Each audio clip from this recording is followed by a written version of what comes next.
Let me hear that. Oh my days! Yo, the That sound is quality when you unreal. put your headphones in is crazy. This is a sick device though, bruv, like in real. It is sick. It is sick. As we know, micro handheld consoles are becoming a bigger thing day by day, especially with these nano devices. First we had the Funky S, Then we had the Q36. and now Anbernic has just released their nano device. Let's jump into this unboxing right now. Thanks to Anbernic and Wildly for sending this review unit in to us. Without further ado, let's get into this unboxing. So yeah, well, we got a nice little case that came with it. Nice little leather brown. Open it up, it's perfect to fit a nano device in there, and it's also got the little pouch. But this box, it's looking decent. It's got the embossed with the gold around it. What are your thoughts on that? Yeah, I like it. Apparently this is the same size as the device. So obviously we haven't seen it yet, but that's what they're saying. It's a 1-to-1 ratio. And that little gold emboss just adds a little bit of premium. Makes it pop, innit? Yeah, definitely. Yeah. Definitely. Let's crack on in. So we've got your user manual right there, which is, you know, it is what it is. I'm probably going to need to look at that at some point. Sometimes I forget stuff, but that's there in color as well. And it's in English, so that's good. At the back, it's in Chinese. There's the unit. Proper small, innit? Yeah. We'll get to that. The keyring. Sturdy keyring.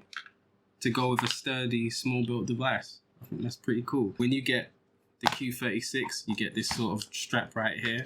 And then the Funky S comes with a smaller one, which goes in the corner here.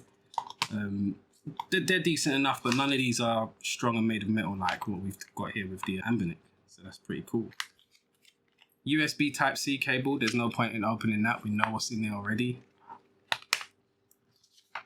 The box.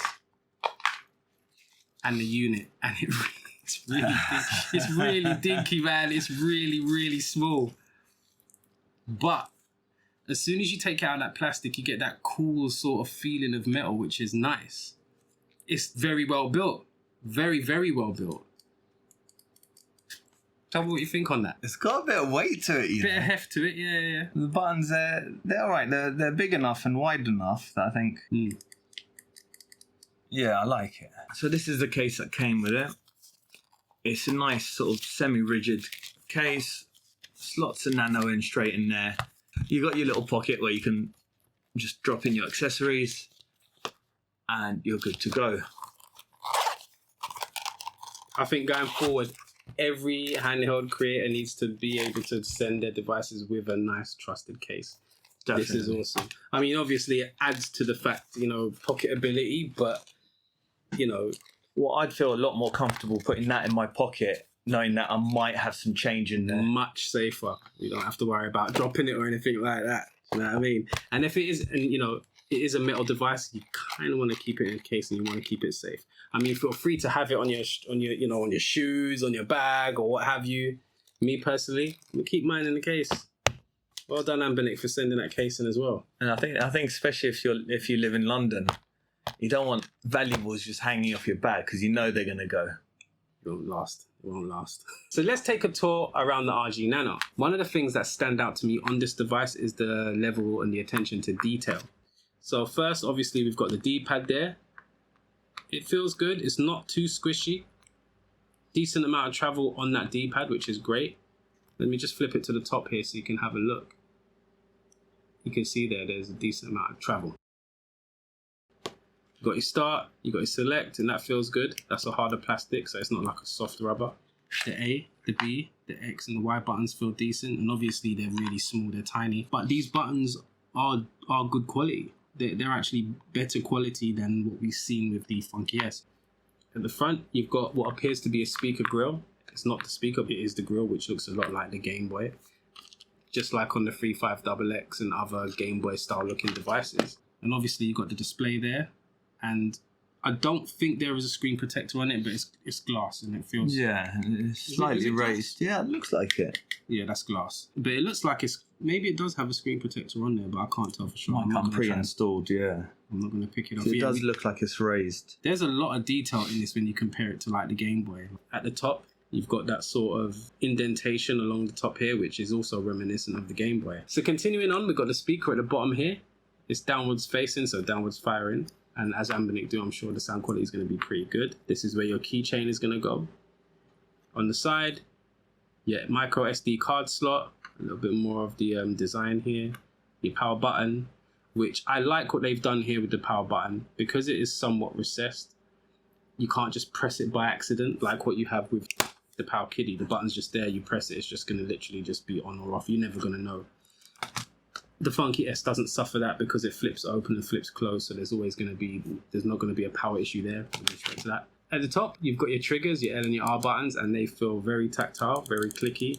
And in the center, you've got your USB and your DC charging port, which obviously you can use to plug in your sound. And then at the back, that's the bit that I feel that I like the most. You've got your information on here, but it feels solid. Yes. What are your thoughts?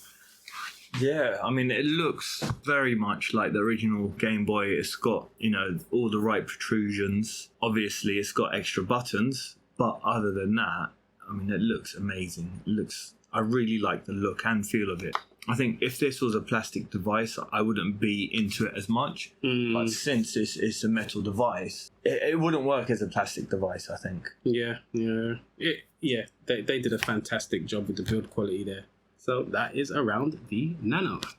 One of the nice things about this, or one of the features, is that this device is supposed to be with you all the time. So you have it on your keychain. Now, they've put a lot of emphasis on the audio of this device. So I am hoping that it will double up as an MP3 player, so you can have it on the go in the gym while you're traveling. So you can, if you're on the bus, you can play a game or you can listen to music. And it's small enough and light enough that it's not going to interfere, and you get really good audio quality. So if you're into music and your sounds and you're rocking a pair of studio headphones, this should be powerful enough to power them. One thing I do want to mention about it, if you roll over to the side here, you see what they've got in the power button. That is good.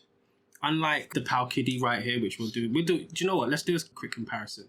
So obviously you've got the Power Kiddie, which is sort of like your chocolate bar shape. Then you've got your Funky S, which it's a clamshell and flips open. The good thing about the Funky S is that obviously you flip it open, flip it closed, and it will power itself on and off. That's unique to Funky S based upon its design. And then obviously, but you can see the button quality differences. And these are sort of really like squished flat on the plate kind of thing. And obviously these are a bit more raised, similar with the... An actual device is thinner. So if you put it side by side, you can see it's got about 3mm difference. Yeah. What happens when you close it? Yeah, it's about the same. But I mean, in terms of ergonomics when you're holding it, you're going to be pinching more, I think, on the Funky S. Yeah. Whereas this, you got some play around there. You can move away a bit more. What I was going to say is, unlike the Funky S, where you can close it to power down, you want to have easy reach to your power button, which you do have here. The good news is that where it's sort of set, it's recessed inwards, so you don't just accidentally press it. You know what I mean? You have to press it intentionally. Unlike the Power Kiddie, where the button's on the top, and it could just be in your pocket, and you press it, and then it will just go back on. That's a good point out right there. So as far as mini devices are concerned, you can clearly see the market that Anbernic are competing in. We've got the Funky S on one side, you've got the Q36, and that makes for a decent enough size comparison. But let's put it up against what it could look like against other devices. So you've got the RG 405. Obviously it's huge, but also it's a metal device. Something around consistency with Anbernic. When it comes to their metal builds, they've not done a device that doesn't look or feel good. This is their most recent. Besides this is their most recent metal device, and it just feels sturdy. And it's nice to see that even though the Nano is a lesser device, they've put that same level of build quality into it. Yeah, definitely. Then you've got something like this to compare it to, which is the RG 35XX, which I love playing. Anything else you want to compare it to? We've got iPhone 7, just so you can get an idea of size. That's a very common phone. This thing's going to be hella easy to carry around. What I will say is, when I carry this device around, I don't think I'm going to put it on a bag, because I don't know, it feels too good to just leave it out like that. I don't want to scratch it. I don't want to do that. Is there some kind of like aluminum protective spray that you can get where it will stop it from scratching some kind of, I don't know. Probably get some lacquer on top of it. Yeah, I think I might just do that. Hey, community, if there's any mods that can be done with this device, do that, please. But I kind of like the idea of something that's a bit battered and bruised and it can look cool as well. Yeah, I've done them some of my old PC builds. I've purposely damaged it and scratched it to give it That's that a look. good point. I'm going to say this. Anbernic, when you're doing metal devices, maybe have a colour variant which is called the used look, the battered look, where it looks like it's been through hell. Because I've seen some Game Boy mods out there and people have like sat there not saying that you should do this or don't do this, but some of them look like they've been through rust. Some of them have been made to look like they've been into fires and they look really cool. So yeah, maybe do a used and beaten up look metal device as well as a show. I think that would sell well. I'd get one. Yeah, so would I. But yeah, no, you're right. Yeah, the quality, I can't get over how good that is. I wasn't actually expecting this much from that device. Yeah. I was thinking it was going to be a bit more of a cheaper build. Didn't realise it's going to be so premium. That's the thing about Anbernic. They've always been known for building strong, well-built, good quality devices. The materials they use are a lot better than most of the mid-range price handhelds that you see on the market. Now let's get into the specs. The RG Nano measures in at 71 by 43 by 17 millimeters, roughly the same size as the Dreamcast VMU, and it's built with CNC'd aluminium. The RG Nano features a 1.54 inch 240 by 240 pixel IPS LCD screen. Though small, it delivers clear, vibrant graphics for an immersive gaming experience running at 60 Hz. Under the hood, the RG Nano runs on the all-winner K3S chipset, backed by a low-powered ARM Cortex A7 processor. It's got 64 megabytes of DDR2 RAM, and it packs a 1050 milliamp hour battery, providing 2 to 2.5 hours of gameplay. Running on a Linux-based OS, the RG Nano can emulate several classic game consoles, and the cherry on top, the RG Nano comes in 3 different launch colors: blue, red, and purple, each with a capacity of 64 gigabytes or 128. There's no onboard memory, so the OS and the games live on the same memory card. You want to do the honours, Mo? Let's power this bad boy on, this cute little bad boy. Let's power him on. Okay, load up screen.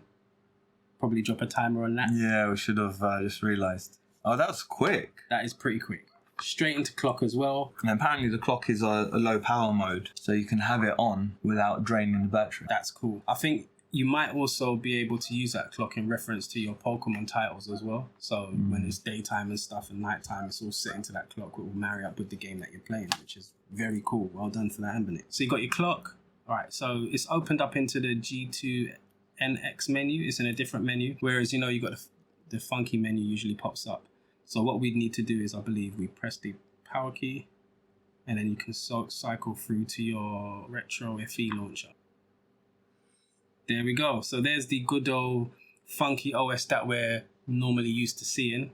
Systems we have: Game Boy, Game Boy Color, Game Boy Advance, and then NES, SNES, Game Gear, Master System, Genesis, TurboGrafx, Atari Lynx, Neo Geo Pocket, WonderSwan, which I never play, by the way. On any of these devices, I just don't play it. And I think it's probably because a lot of those games are in Japanese. I can't read them. PS1, and then back to Game Boy. I think that's quite impressive that it runs PS1. Yeah, I mean, I don't know how much of the library you're going to be able to play efficiently enough. However, what I can say is between the Q36 and the Funky S, they run a lot of your PS games really well, and I have no doubt that this will be the same. I've heard that some games do lag on there, though. But this leads me to another question. Because the OS and the games are running off the same memory card, I wonder if memory card speed has anything or any bearing on the loading times. That's a fair point. And running. That's a fair point. Maybe we should test that in another video. Why not? Let's do it. One of the great things about these devices with the funky OS is that you can flip from one front end to another. So if you don't like the looks of the regular front end, you can still set your themes to different things, which is very cool. So you can switch out your themes. Quite like that one. It's nice and colourful. But not only that, you can go back to your, what do they call it now? Your G Menu 2X, which gives you a more familiar look. So those of you that had the RG 350 and the Power Kitty V90s and stuff, you can remember how that looks, and use your triggers to move from one area to the next, and that's very, very cool. And you can also set your themes on here as well. that would require you going onto, maybe GitHub or something. There's a whole community out there that will allow you to actually get those bits of information. So Take it off your backpack. Yeah, somebody's trying to grab that, bruv. But the thing is, it'll be on a clock in it, so you wouldn't. That's it could take. They might just think it's a key ring. Yeah, if the display's off, if the display's on, yeah, but you're gonna feel them tugging that away anyway. But yeah, I wouldn't advise that. So yeah, let's jump in with some gameplay. Sega Genesis. Let's run that Streets of Rage. Let's go. Yep.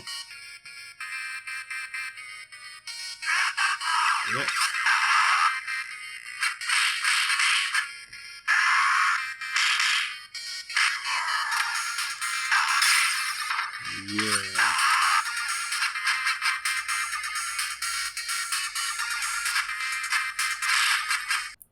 Jebby J.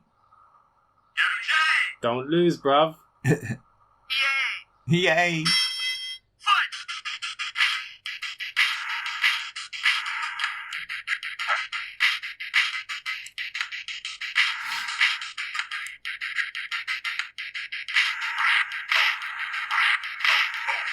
Oh. Going for the knockout punch.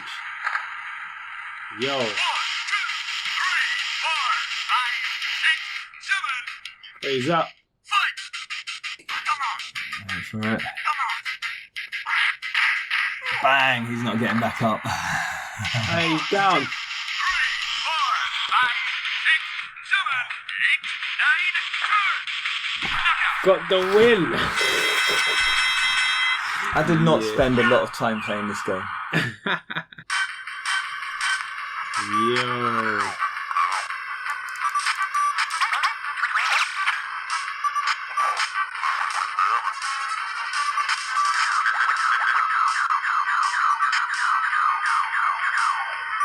I'm missing him, man.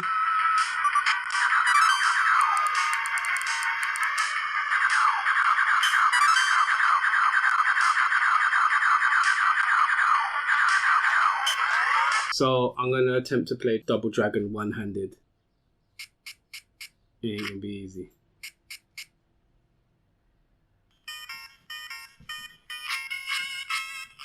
But it's doable.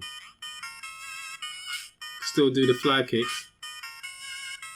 So there are games on there that you can play one-handed and it will handle them just fine.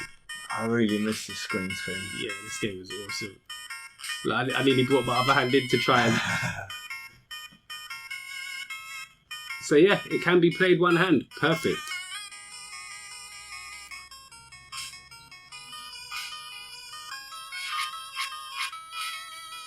So yeah.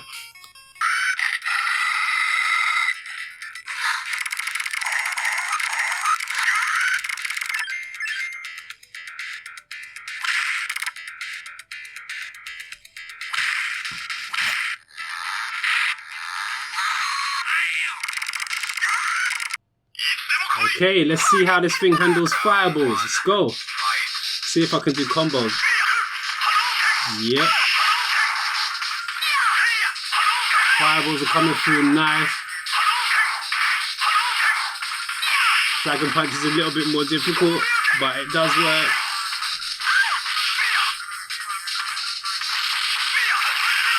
Still can do combos. Alright, let's test out this one-handed play, yeah? Let's see if I can do it. Yes! You can do it. I can do fireballs with one hand.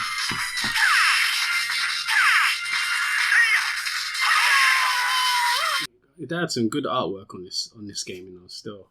Decent. But when they brought it out on the Dreamcast, that's when it was sick. The Capcom vs SNK 2. Yeah, that was Dreamcast was the one for fighting games. Let's go. Let's see if we can do some fireballs. So this is Capcom vs SNK on the PS1. Yep, fireballs are coming out. Yep. Look, Vegas is trying to get away from me. Alright, let's try this one-handed way, yeah? Yes. I only did one. It can be done. Combos with one hand. It can be done. They did their best to get talking in video games back then, yeah.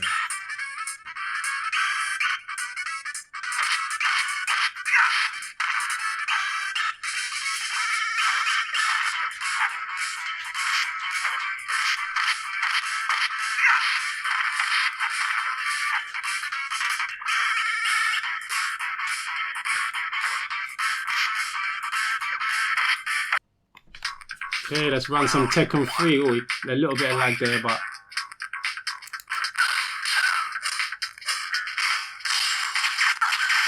What was that? The 10-hit combo straight off the bat. But it is a little bit laggy. I don't know if there's any tweaks that we can do to improve that. But you're going to find that with some of the more demanding PS titles. Tekken's always been a tough game to run. So one of the things I noticed in the spec sheet, and not a lot of people spoke about it, was the inbuilt DAC. And that's really interesting. All right, for those of us that don't know much about technology, I do not know what a DAC is. I've heard the word thrown around only in a studio setting. So Mo, let us know what that is, because I ain't got a clue. All right, so basically a DAC is a form of converting digital audio to analog audio. So in this case, you're going from USB to 3.5mm out. And typically when DACs are used, they are able to power high performance headphones. So lucky for you guys, we've got a pair of studio headphones, and then we're going to see how it handles it. One thing that I do like what they've done with the RG Nano, and if you are going to use this for music, that USB cable goes right into the top. It means that when you pop it in your pocket, you ain't got to faff about with it or the device is upside down. You know, like you might plug it in. Let's just see here, you plug your jack into that, but it's at the bottom of the device. So you're always cautious of that, where it's right directly at the top there, which makes it hella convenient. I just want to throw my 2 pence in on that. You guys have a listen.